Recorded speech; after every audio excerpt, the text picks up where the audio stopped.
Everyone can put themselves on mute, and I will send the recording out tomorrow. We have with us today Matt Ostergein. He's one of our top technical advisors. He's been with NetApp for over 10 years, and he's here to speak with us today on OCI and the security essentials. Matt, I'll turn it over to you with that. Thanks, Joy. So this is Matt Ostergein, and yeah, today's topic is not, truth be told, really one of the reasons you buy OCI. But what happens, what we've seen kind of in the life cycle of a enterprise application is that this is one of the aspects of care and feeding that can come up, where the digital certificates that OCI ships with cause browser warnings. You may be getting grief from your security team. You may be being told to replace them, and we've encountered that some of our customers just are a little bit lost. They're not familiar with the terminology. They both want to know how to make the security people go away, but the purpose of this session is really to help you both be able to achieve that kind of concrete end, right, replacing those certificates in OCI, but also so that you've got more familiarity with the concepts underlying it, and that will hopefully help you if you have to do things like this, not only with OCI now or in the future, but even possibly other applications in your environment that you may own from an infrastructure management perspective. So, what we're looking to do today, why isn't my slideshow moving? There we go. Certainly express some concepts in terminology relating to digital certificates in that world, such acronyms as PKI, CA, RSA, et cetera, et cetera. Then we're going to talk about, effectively how OCI is configured, why you want to think about replacing the OCI certificates if you have to do so or want to do so in 2 phases. And all along, we're going to do QA. We'll have some QA time at the end, hopefully, but certainly feel free to fire away questions in the chat as we move along. So a little bit about me, although I saw a bunch of familiar names on the participant list, but I've been around for a long time here at NetApp. What's really relevant for this session is prior to being this kind of guy who knows professionally where the bodies are buried with OCI, I was the IT guy, the IT manager at venture-backed startups. And I deployed some PKI, some firewalls, IPsec, certificate-based solutions like 802.1x. So I've got this kind of some real-world experience implementing things that touch on this world, right? I'm not a theorist. I'm certainly not a cryptographer or mathematician, but I've had to make some of these things work in the real world, and that's kind of my background. And a little bit about me from a personal standpoint. I'm a travel guy, so in 7 days' time, not that I'm counting, I'm returning to Italy. So I'll be in southern Italy for a few weeks, and looking very much forward to that, and looking very much to getting out of this cold New England weather we've been experiencing. I'm not sure if you saw the Boston Marathon yesterday or the day prior, but it was about 32 Fahrenheit. So let's kind of hopefully bring you up to a higher plane of existence for some aspects of concepts in the world of digital certificates. So one core concept is this idea of what's called public key or asymmetric cryptography. And really all you really need to wrap your head around in this world is imagine a pair of keys that's permanently linked, right? In this pair of keys, you have a public key, and you are going to be willing to give that to anyone. You share that widely. There's no security aspect to that. You actually want to distribute that. And the purpose of you distributing that is that other people can use it to encrypt things. But only you, who holds the private key, can decrypt that which was encrypted with that public key. So as you can see, conceptually, those keys are paired. The private key, which you have to keep secure, which is critical, and the public key that you're willing to distribute widely. So this is kind of the foundation of really what we're going to be talking about today, digital certificates. What a digital certificate is basically a public key that's been signed by a trusted party. And we'll get into that much more later on. But some characteristics of what's called asymmetric cryptography: it tends to be very computationally intensive to like create these key pairs. Now that's relatively speaking. It could take, hundreds, 50, 100 milliseconds, or maybe a second or 2 seconds, which in computing time is very long. So asymmetric cryptography is really used for creating these keys, and typically just very little of your actual encryption, meaning that to differentiate from symmetric cryptography, most of your bulk data transfer that is encrypted is done so with what's called symmetric cryptography. So the asymmetric stuff is really just used for like the initiation stuff, and that's part of the reason there's so many words and buzzwords and acronyms in this space, because you've got the asymmetric umbrella, which has different actual implementations. So what you're going to commonly see from an implementation standpoint is RSA, and now what's emerging is what's called elliptical curve cryptography. But RSA, DSA, and EC for elliptical curve are really the common asymmetric implementations, as opposed to things that you may have heard of like triple DES, 3DES, or AES. Those are actually symmetric cryptography algorithms or implementations. So, but for now, we just need to wrap our heads around the public key and the private key. And don't ever lose your private key. If you do, you're toast. And how do you distribute and how do you expose your public key, and who validates that? That's going to be the meat of what we're going to be getting into today. So that's great, but really, who the hell are you, right? So a public key is, you actually see a screenshot of one here, of the beginnings of a screenshot, because it's 2 KB. Just this long collection of hexadecimal characters. Could be 2 KB worth for RSA, could be smaller for elliptical curve, despite having the same relative strength. But these digits are a mathematical construct. They don't actually tell me who you are. How do I identify who you are, even if you give me this key? And even if you tell me who you are, how do I know that you're not lying to me? So while it's very powerful, some of the things that can be done with just the keys in and of themselves, this public key cryptography notion, we actually need more than that to deliver real solutions in this world, right? How do I know who you are, and how do I establish some level of trust? That's where more layers are really needed.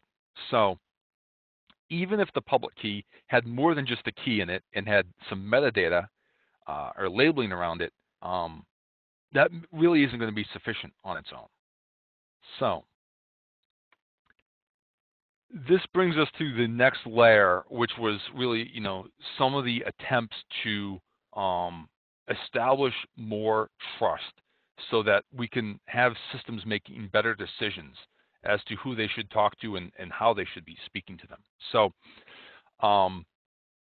it would be very hard for me to share with everyone on this call my key or see your keys and know who you are just by looking at those keys, those long strings of hexadecimal characters. And again, even if those keys said who they were, how do I know someone's not impersonating you, right? So this caused lots of kind of philosophical challenges about how do we establish levels of trust. And so this notion of a certificate authority is a way of establishing a hierarchy of trust. What a certificate authority really is simply a system that is going to sign a public key and state that at least this party, the CA, says the owner of this key is who they say they are. So it's changing that question of trust. If you're willing to trust the certificate authority, what's implicit in you doing so is that you're going to believe anyone that CA has signed, right? That their certificate that was signed by that CA, you then trust that they are who they say they are.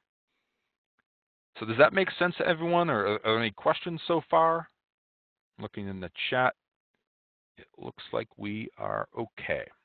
So what are some characteristics of an enterprise certificate authority? They're typically multi-layered in that the root CA, think of that as the root of the tree, if you will, the base of this hierarchy, is actually offline typically. And typically all it has done is sign the certificates of what are called intermediate certificate authorities.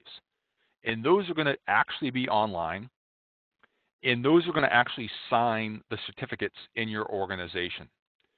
And the reason for this architecture is that if you keep the root offline, you can conceivably be protected from a compromised situation. If the intermediate CA certificate authorities are compromised, what you could then do is turn on the root, revoke the certs for those intermediate CAs, which will then invalidate all their leaf or child certificates that they've signed, and you could then start reissuing certificates.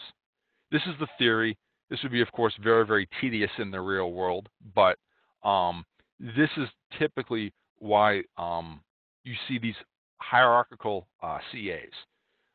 It would be exceedingly rare to have your server certificate signed by a root CA. Usually it will be an intermediate. And what these intermediate CAs are doing on the day-to-day basis are signing what are called certificate signing requests, or CSRs. And that is literally just a request containing that public key where the leaf node or the end entity is asking to be blessed, if you will, by the CA, that I am who I say I am, and please convey that trust.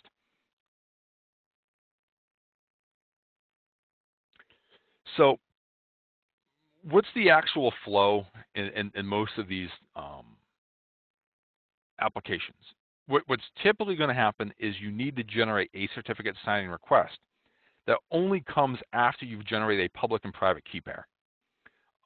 This is typically how things ought to be done, so that the private key is never in flight. The private key stays on the disk of the system where the key pair is generated, because after all, that system is going to need the private key to be able to decrypt any information encrypted using this public key. And what's going to be in the CSR is actually the public key itself, which again, of course, is safe to transport, and some metadata. Things such as the common name, which is usually the fully qualified domain name. Things like the validity. How long is this key pair valid for, or do we aspire for it to be valid for? The certificate authority may override that with its own views of how the world should behave. And also purpose. So you can actually have multiple certificates for an entity. So some organizations will distribute SMIME certificates for email to do secure email for things such as authenticated email, in that this email was in fact sent by Matt Ostagai from NetApp, as opposed to just someone that claimed to be Matt Ostagai from NetApp. Or purposes such as a web server, which is really what OCI is, or code signing for distributing applications. Things which are generally not recommended, and we will echo that specifically for OCI, although you can work around certainly the first one. Some certificate authorities may be willing to generate the key pair for you. Reason we don't recommend that is if the CA is generating a key pair, it's going to do it the way it wants to do that, and potentially you're going to lose control over options, which could possibly introduce compatibility risks. And it's also, again, less secure to have private keys kind of floating around your network. Finally, there's also a concept of wildcard certificates, where you can basically have one that works for every possible host in a given domain name. That's really a poor security practice, and something you tend to want to stay away from. One of the reasons most enterprises won't use those is if you have multiple applications using the same wildcard cert, clearly there's one private key for that wildcard cert, then the strength of that is limited to the weakest application that you've deployed that wildcard on, right? If one host with that gets compromised, then all your other applications using that same cert would be at risk. So that's really why that's a poor security practice and probably a place you don't want to go. And in fact, your CA administrator would probably laugh at you if you submitted a wildcard certificate request. So this is something that's really relevant for kind of understanding as you try to test OCI, if you're doing this, what some of the behaviors you could expect to see. How does this trust work? How does this stuff hang together? Why does, to be blunt, the internet work at all, right? When you go in your web browser to your bank, what's actually happening there is your browser is going to that website across HTTPS, and it is downloading that certificate from your bank. As a rule, that certificate will be signed by a big certificate authority. And the only reason you're seeing the green check mark or green padlock in your browser and not some type of error message and warning is that, to be blunt, the certificate authority that signed your bank's cert has probably paid Microsoft or Chrome or Firefox significant money to be included as a certificate authority. That is what controls that browser behavior. So both on Windows, for a long time, Chrome and IE observe what your operating system has installed for what are root certificate authorities and intermediates. Who do I trust? Firefox, in only the last year or so, has done the same thing. So that so long as your organization distributes root certificates and intermediate certificates at the operating system level, the browsers will just transparently trust them. So what could have happened a year ago is that you dutifully replace your OCI certificates with ones signed by your company's CA, but then in Firefox, you go to OCI and the web server, and you see still the red padlock. And that could be because there's a subtly different error message where it was saying, hey, you're signed by a CA who I don't know anything about. So that should now have fallen by the wayside now that Firefox has kind of added this transparent support. But the things to think about here from this concept of trust is that, you know, OCI by default is shipping with self-signed certificates that nothing is likely to trust and are likely to cause browser warnings. But replacing those self-signed certificates with ones signed by a CA is actually changing the discussion. It's not solving anything with a guarantee. It's changing the discussion to what is the trust level for my organization's certificate authority? Is my org deploying Java in a way that our root CA certs are trusted? Because that'll impact the behavior of the OCI Java client, whether you get a warning there.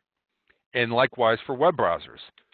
Is my organization pushing out certificates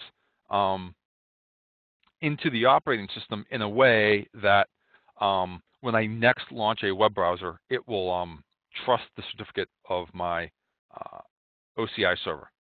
And with that, I'll pause for questions.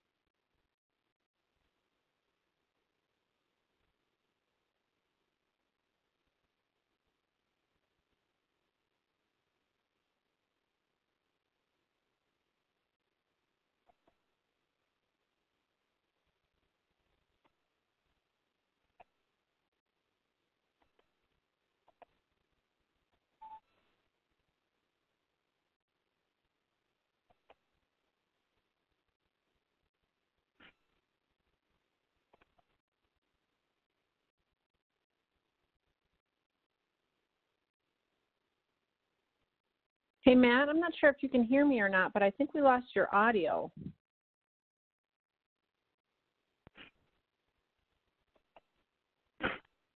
I'll IM you through the chat window as well, but I don't think we can hear you. At least I can't.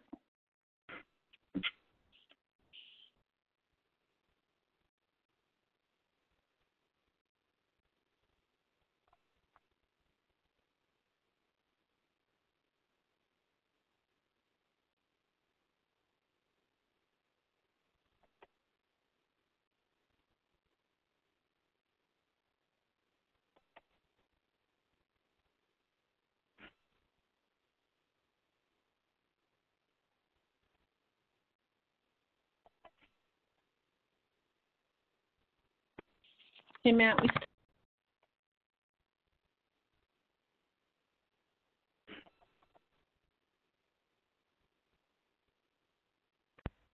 Am I back? Hello? Okay. That was weird. Always good times. Okay, so let's, I'll cover the slide from again. Self-signed certificates. Why does OCI ship them? Well, for OCI to expose HTTPS, we need to have a certificate. And as a rule, the certificate needs to have the fully qualified domain name of the host in it. So this is a bit of a chicken and egg problem where the OCI binary couldn't deploy one magical certificate because the product wouldn't know what your host name would be when the OCI arrives at the customer premise. So that's why our installer generates a self-signed certificate.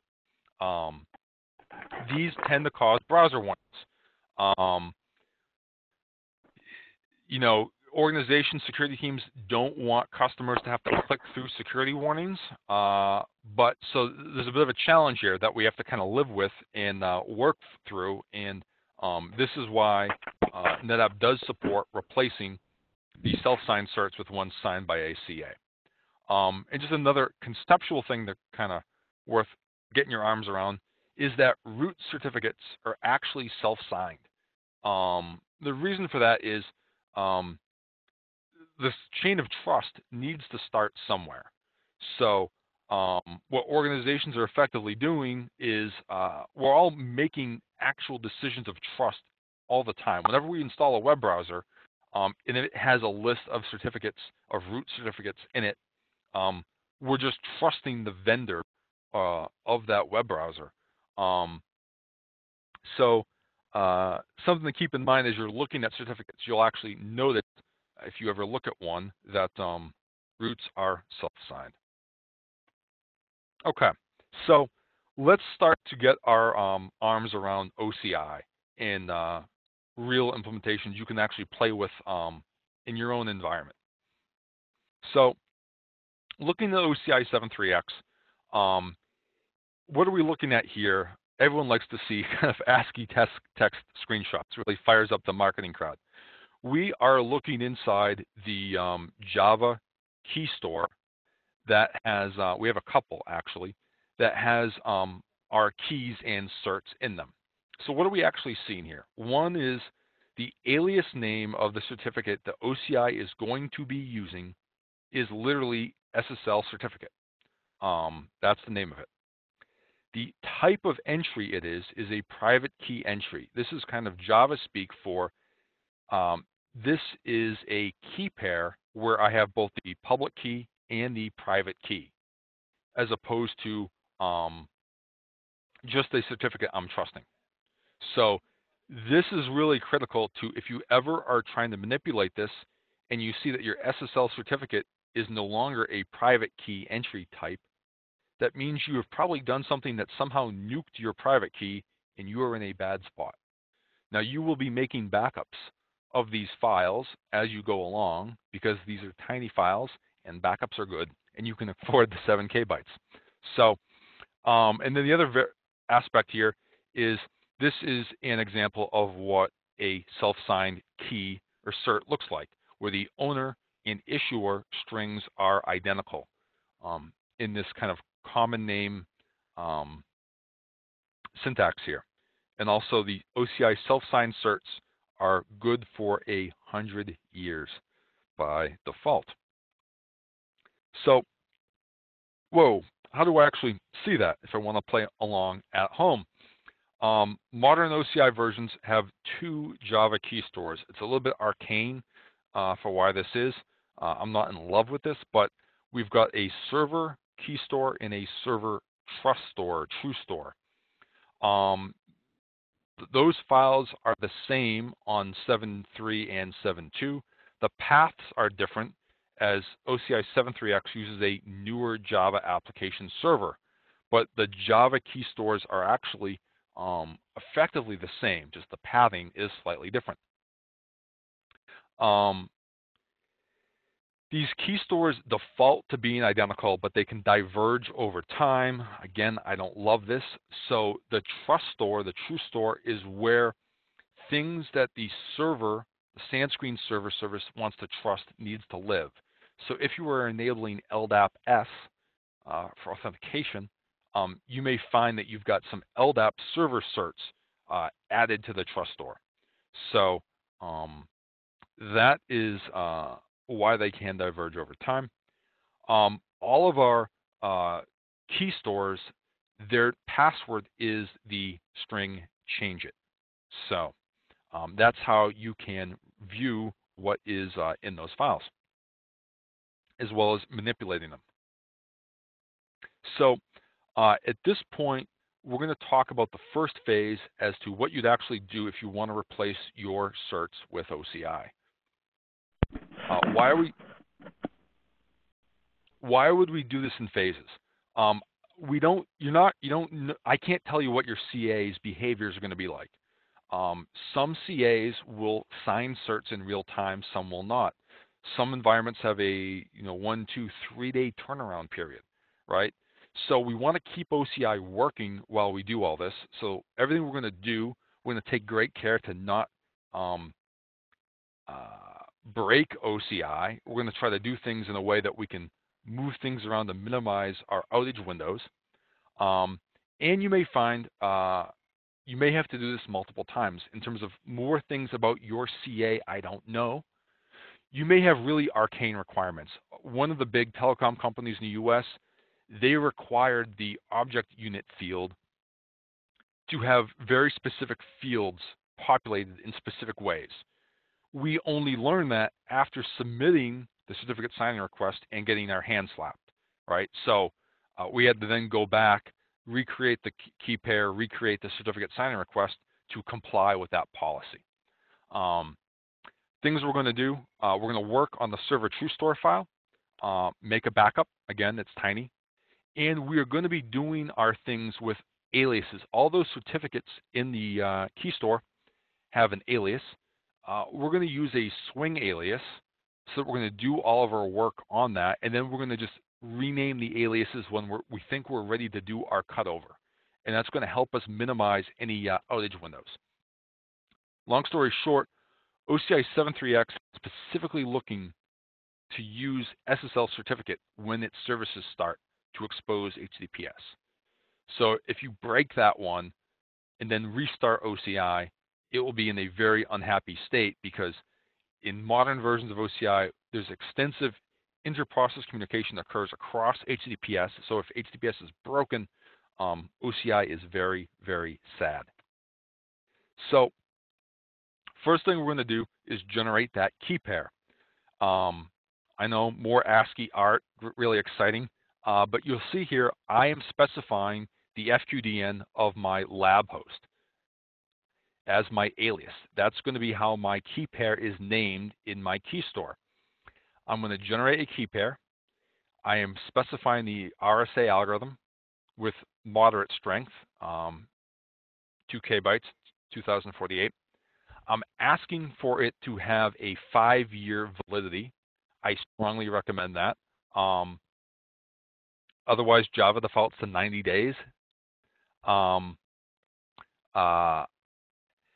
And then what I've cut off here is the long path to the key store. You had that on the prior slide. So what you then do is you hit enter, you get prompted for that change it password, and then you get this kind of ASCII quiz.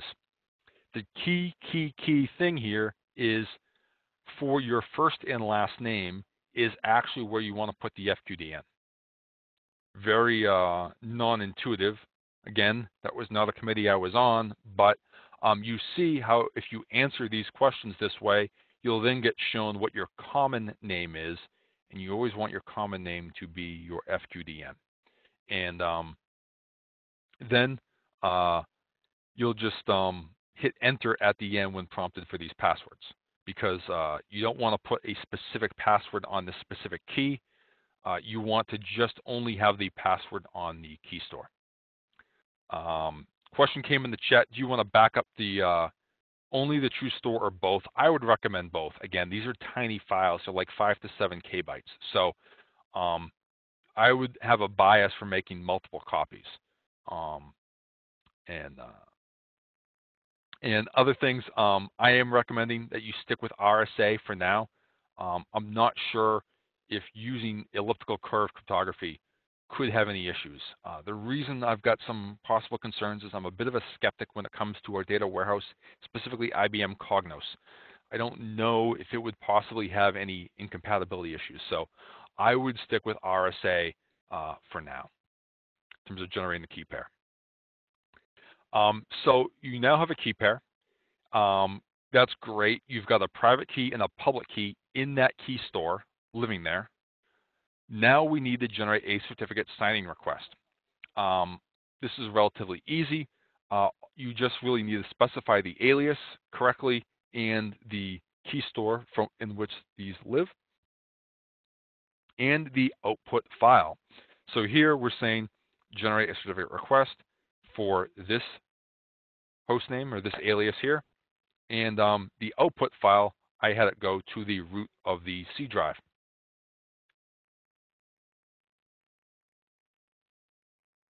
So what are we expecting back? Well, this is where it gets tricky. And what you're starting to get a sense for, which I've not kind of elaborated on, is the problem with this whole world is all of this stuff is standards based. The problem with these standards is they're about as broad as like the US income tax code, right? So standards compliance is a bit of a nebulous fact in this world. There's so many different file formats and encoding formats that things can get tricky. So, but what do you absolutely need to move on?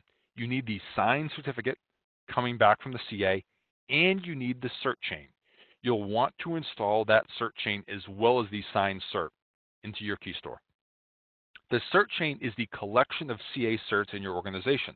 That's going to be the CA that signed the cert that you were just handed back, which again is that intermediate CA typically, or an issuing CA. And then the cert of the CA that signed that cert, and kind of walk that chain backwards till you find the complete chain. We want to get OCI in a state where OCI trusts each CA in that chain. How are we going to get these files back? Well, we don't really know. Many different implementations out there. You may get back only the signed cert, and it may be incumbent on you to get the CA cert chain on your own, or you may get a file format that has all the certs in it. And I can kind of share with you that's exactly what IAS is doing. So Microsoft's IAS is a poor phrasing. Microsoft has certificate services which naturally tie into their web server IAS, so that in a Microsoft environment, if you want to use them as a CA, you can have a web-based self-service interaction with a PKI. So our CA here, one of the options was to distribute this P7B file, which actually had my server cert, the issuing CA, and the root CA in that one file. Any questions? Looks like we're doing okay in the chat. Okay. So when we have those files in hand, we can then proceed to actually installing those certificates. Things I've learned over the years. the Java key tool is not at all useful installing a file that stores multiple certs in it. Some verbiage you may find seems to indicate that should work. I've just not had much joy. What I found the most success with is installing the cert chain, meaning from the root through the intermediates to my OCI cert itself down the line, so kind of backwards. I install the root cert, telling Java to trust it as a CA cert, then install the various intermediates, then installing finally the actual OCI cert. And my other recommendation is working with aliases. We're working with the alias, which I use with basically your FQDN, right? That's literally the alias, right? Whatever the FQDN of your host name is, that's what I would recommend doing. And doing it this way, we're not going to impact anything until we're ready. And at the end, we're just going to do kind of a little 3-card Monty. We're going to switch around aliases. We're going to change the factory SSL cert to a new alias, and we're going to swing what we've been working on to the alias name SSL certificate, and then recycle the services. And then also, as you go along, you want to set your aliases. Otherwise, the key tool is going to just alias things to my key, and you may have collisions. So hopefully that makes some sense. Things to think about from a toolkit standpoint, one of the things you always have an option is installing OpenSSL. That's a very common library. It's got Windows ports, Unix ports. However, not to throw shade on those guys, the Java key tool already has a fairly cryptic CLI syntax. Do you need a second cryptic CLI syntax to play with? That's what you're going to get if you install OpenSSL. So that may be kind of tricky. Well, I actually recommend, give credit where credit's due. Microsoft has got really strong tools, and I may play with them a bit in the chat session later when we've got some time, hopefully, to play with them. So, for example, this P7B file, I just double-clicked it, and you can see all the files inside, and what I did was I exported each file individually because I found no joy trying to ingest this P7B file with all 3 certs directly into my Keystore. And so, yeah, I see in the chat, would importing the intermediate and root CA to the trust store allow you to import the P7B cert chain? Well, I think my argument there is that one of the options when you install certificates is typically there's like a trust CA cert option, which is basically telling the ingestion routine, I want you to accept and trust any CA certs that are coming in this action. I would argue that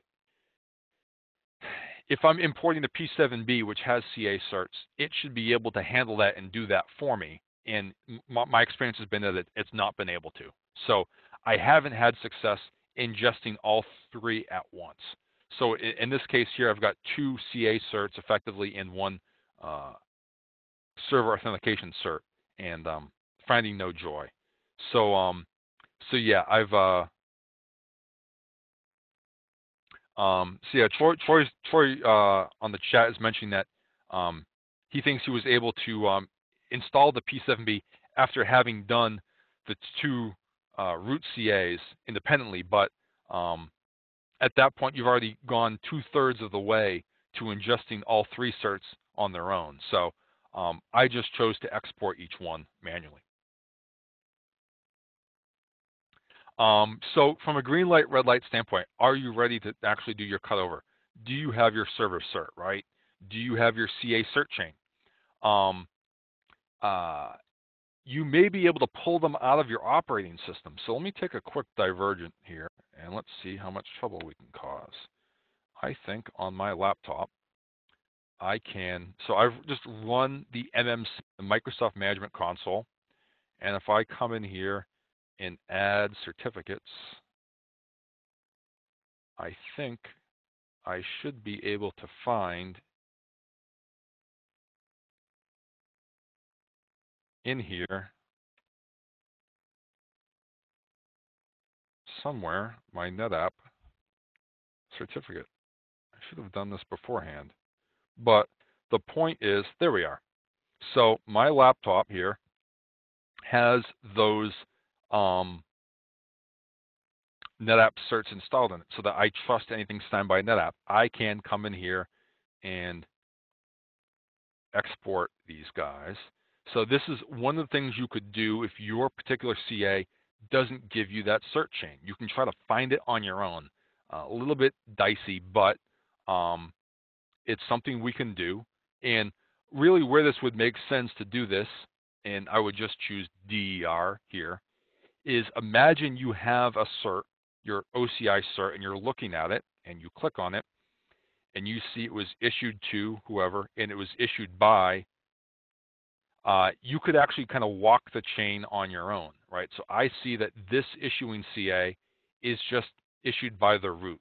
So I actually see I've got the 2 hops. So if my server cert was signed by the one I have highlighted, and I could then see these 2, I would know I've got the full chain available.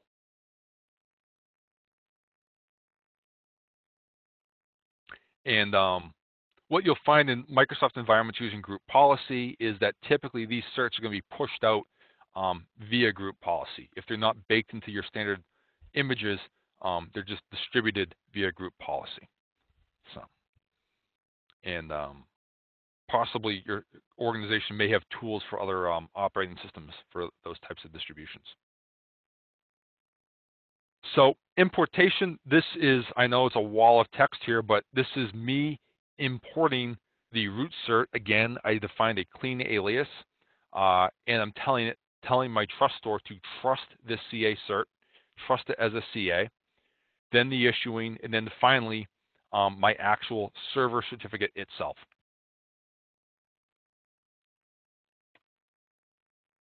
So when you're done, and before you think about moving on to any next phase, just do a view or a list of the Keystore. What is in my Keystore? And I see I'm doing a not a list -v, so not a verbose, which will scroll for a few pages. It's powerful, it's useful, but not really PowerPoint friendly. But what do we actually see in this Keystore that makes me feel warm and fuzzy?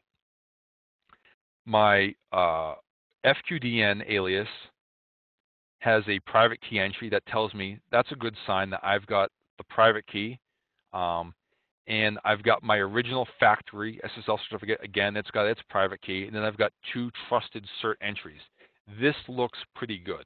If I saw that I had done something where my SSL certificate or FQDN here was only a trusted cert entry, that would be a strong indication I had somehow blown up my private key, and I would be in a sad, sad spot. So cutting over the actual moment of truth. So at this point, having ingested those certs, I would make yet another copy of those server Keystore and server trust store, right? Again, 7 KB, probably not all that risky. And now we want to actually swing our aliases. So we're going to use the change alias option to change the SSL certificate alias to the string OCI factory, and then switch our FQDN to SSL certificate, so that when we subsequently recycle the services, when Wildfly starts up, it'll find the right certificate that we want it to use, the new one. Okay, so now you actually want to restart the SandScreen server service, actually stop it. And what I recommend, some of you may have seen me do this, is to make troubleshooting easier. All of the Wildfly logs, I'll actually move them into a temp folder, so that when I start up the SandScreen server service, should anything go wrong, I have just less logging stuff to look at. Make your life easier. And then I'm going to, again, having been doing all my work on the server true store, and I think I have it perfectly ready to go, I just copy that, and so that it's both the server true store and server Keystore. And take care to ensure that your file extensions are correct, and then start your SandScreen server service, and then actually verify that you've got some joy in terms of the web browser, and then start your SandScreen ACQ. So let me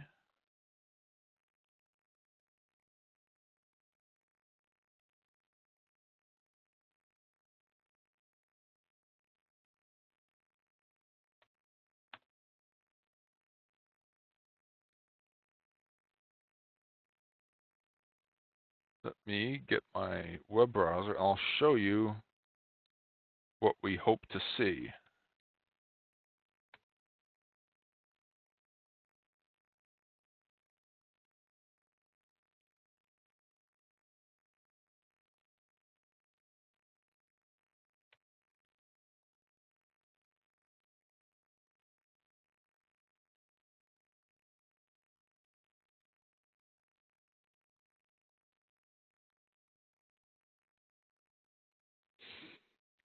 Where are we?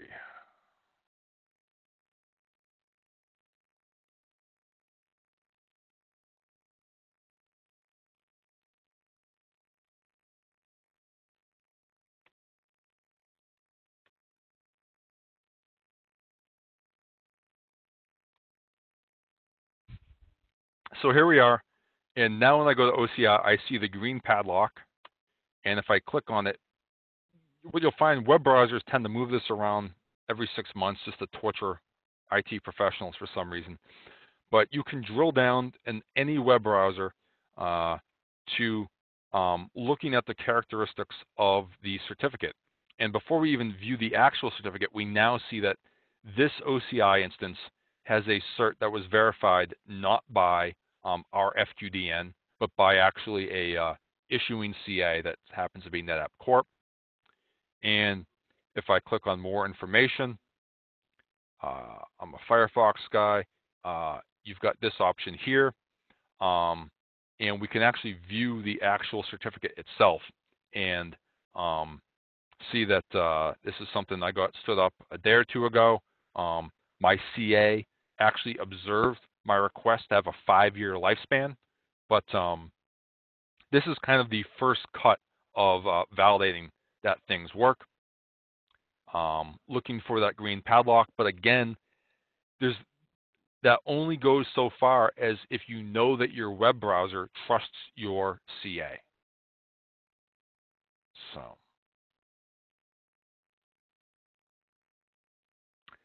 So from a validation standpoint, what we've just discussed, the lack of the green key is not necessarily a support issue, right? Because it could be your environment.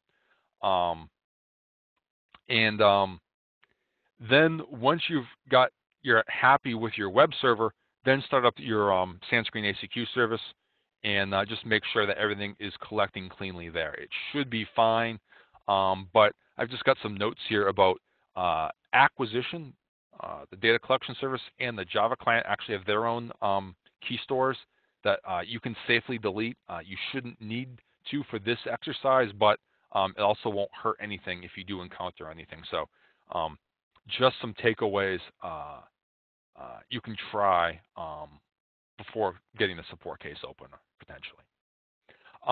We've not been talking about the data warehouse. Why is that? Well, really in the interest of time, the OCI data warehouse actually has 2 web servers, both the Wildfly JBoss, which is what we've been discussing today, and an IBM Cognos reporting portal on port 9300.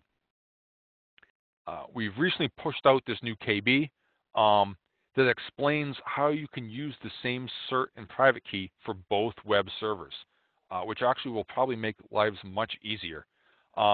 It really expects that you've done what we've discussed today, and then having gotten Wildfly happy with the new signed key, you then can export that key pair into Cognos and use the same cert and private key for both web servers.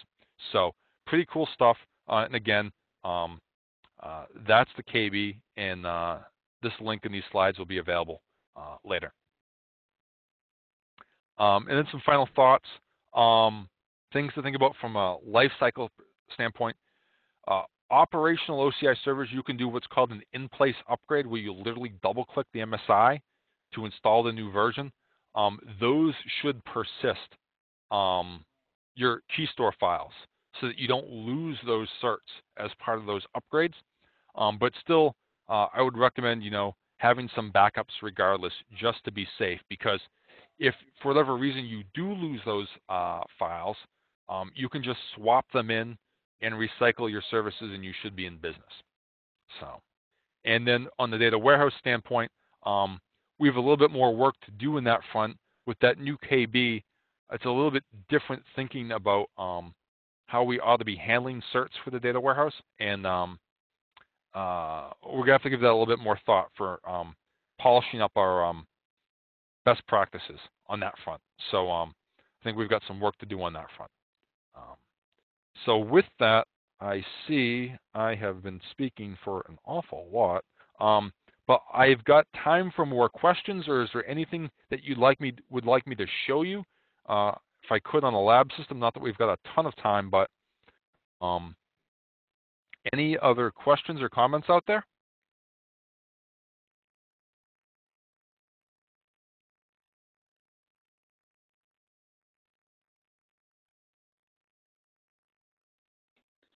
And just real quick, while people are typing into the chat window and unmuting themselves for questions, I see a couple coming through now. I did just want to remind everyone that this session was recorded, and I will send it out in email.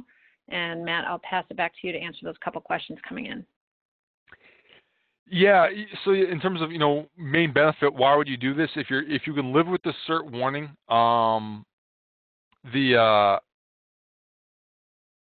then you're fine. But what we found are one thing, there's a little bit of speed, right? The fact that if you do have to click through those browser warnings, right? You kind of saw, if I bring back my Firefox window,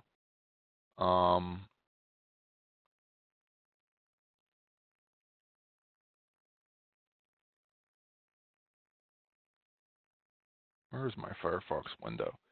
It's potentially a little bit quicker, right? So because you're just not getting slowed down with those prompts, right? Firefox isn't throwing up that warning screen where you have to click through. You just get right here. So it's just a little bit less friction. But yeah, from a security standpoint, it isn't going to change the encryption that's in use. That's controlled by our defaults that we ship. We have pretty strong default encryption settings that our web server is only willing to speak on. But what we tend to find is that in many environments, this isn't an issue until it becomes an issue, where 6 months, 9 months, 21 months after installing OCI, the security team is doing a sweep and saying, we are doing a push to remove self-signed web servers in our organization. And that's when this often kind of becomes an issue. And yeah, question that came across, yeah, I recommend doing the work on the Keystore, and then when you're done, overriding the Keystore. My experience has been that the Keystore is always, from a Venn diagram standpoint, is either the same or larger than the Keystore. So by doing your work on the Keystore and having that swing over and override the Keystore, you're not at risk of losing anything. Whereas if you're doing it the opposite direction, using the Keystore to override the Keystore, you could potentially lose some trust of something that you had ingested, possibly like in the realm of LDAP-S maybe. So yeah, I just work on the Keystore and swing that over to the Keystore, so that if there's anything extra I'm bringing over, it has really no impact. Any other questions, thoughts, or comments as we're running up towards the top of the hour?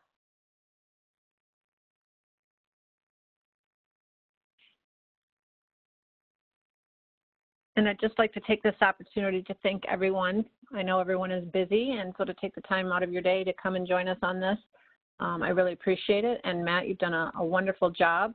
I see a few thank yous coming through in chat here. Were there any further questions before I disconnect the recording?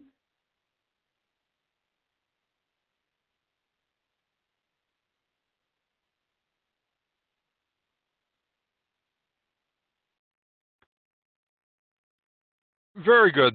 Thanks to everyone for taking the time.